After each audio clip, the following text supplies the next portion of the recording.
Je me présente, je m'appelle Samuel Fenêtre, je suis un élève en terminale qui a choisi les spécialités suivantes, SVT, physique-chimie et maths complémentaires.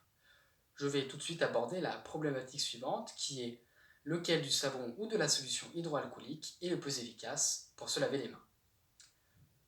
D'une part, j'ai choisi cette problématique puisqu'elle est en lien avec l'actualité, et d'autre part, car je souhaiterais m'orienter vers des études de médecine en passe. Tout d'abord, il est important de savoir que près de 80% des maladies infectieuses se transmettent par les mains. Les mains, c'est un organe qui est sans cesse en contact avec l'environnement et il est ainsi primordial de se laver les mains après avoir soit voyagé ou fréquenté des lieux publics. Pour cela, il existe deux méthodes différentes, soit la solution hydroalcoolique ou bien le savon. Le savon aurait été créé il y a 4500 ans avant Jésus-Christ. Il servait surtout à guérir les maladies de peau et non à se laver. Celui-ci détient des propriétés particulières puisqu'il est composé de deux composants. Tout d'abord d'une chaîne carbonée, qui contient de nombreuses molécules organiques.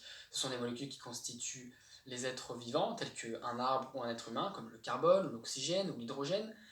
Et une tête ionique qui est un atome chargé électriquement, puisque normalement un atome est neutre électriquement parlant. Ces deux constituants vont lui conférer des propriétés particulières, on va dire que cette espèce est amphiphile ou encore tensioactif. Puisque la chaîne carbonée, elle est attirée par le gras, elle est lipophile, mais elle est repoussée par l'eau, elle est hydrophobe.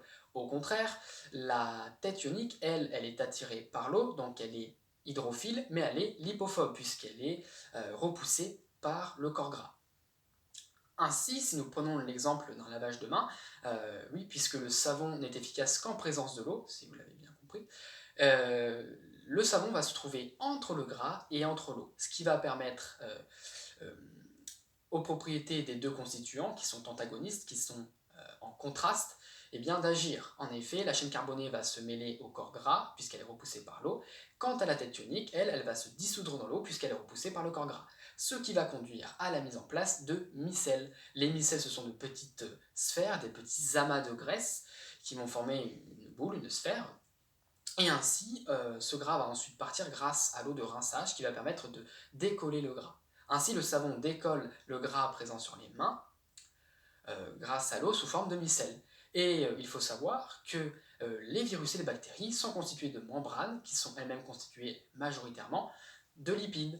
Ainsi, des micelles vont aussi se former autour de leur membrane, et vont permettre de décoller, sous l'action de l'eau et du savon, de décoller tous ces germes bactériens et ces virus qui vont ensuite euh, être, être expulsés des mains.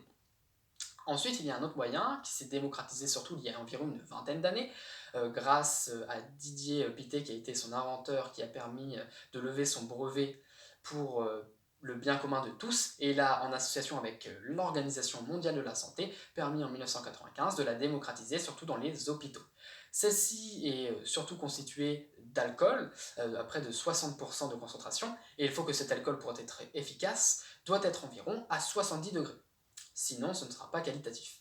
En effet, les solutions hydroalcooliques sont principalement constituées soit de propanol, d'isopropanol ou encore d'éthanol. Pour avoir une action efficace, il faut bien se frotter les mains et ne pas l'utiliser avec de l'eau, sinon cela réduirait la concentration d'alcool et n'aurait pas son effet escompté.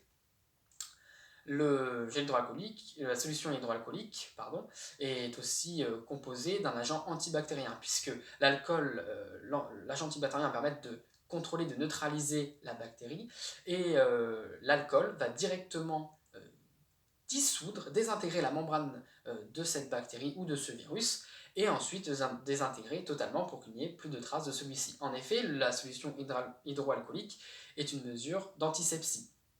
Elle détient des propriétés virucides, fongicides et bactéricides très efficaces. Mais il faut savoir que la solution hydroalcoolique tue les micro-organismes pathogènes, mais ne nettoie pas les mains. Celle-ci va être particulièrement utilisée lors des opérations pour enlever tout micro-organisme pathogène et pour lutter contre ce que l'on appelle les infections nosocomiales. Ce sont des infections qui se déclarent lors des séjours hospitaliers. Et de même, par ailleurs, et on a vu son efficacité qui a été prouvée lors des épidémies, lors de la grippe H1N1 ou encore actuellement avec le Covid-19. Ainsi, on pourrait se demander, mais lequel des deux je dois choisir pour me laver les mains? Eh bien, chacun va présenter des inconvénients et des avantages. On va commencer par la solution hydroalcoolique. Elle est très très pratique puisqu'on peut la transporter partout, on peut se laver les mains partout, on n'a pas besoin de point d'eau. Mais il y a quelques inconvénients, elle va juste tuer les micro-organismes et ne va pas servir à se nettoyer les mains, donc pour se nettoyer les mains ça ne sert strictement à rien. Ensuite, il ne faut pas l'appliquer sur des plaies et aussi il ne faut pas avoir les mains mouillées pour ne pas réduire la concentration en alcool et ne pas diminuer son efficacité. Par la suite, il ne faut pas trop en user puisque la solution hydroalcoolique, comme cela contient de l'alcool, ça va fragiliser les barrières naturelles telles que la peau et toutes ces barrières naturelles sont primordiales pour permettre de nous protéger de toutes les agressions extérieures de l'environnement telles que les micro-organismes pathogènes. Ainsi, il reste le savon qui lui est le plus efficace, mais il a besoin d'avoir un point d'eau et il faut minimum se laver 30 secondes les mains. Ainsi, si vous avez un point d'eau à disposition, utilisez en priorité le savon, mais si vous n'en avez pas, la solution hydroalcoolique fera presque aussi bien l'affaire.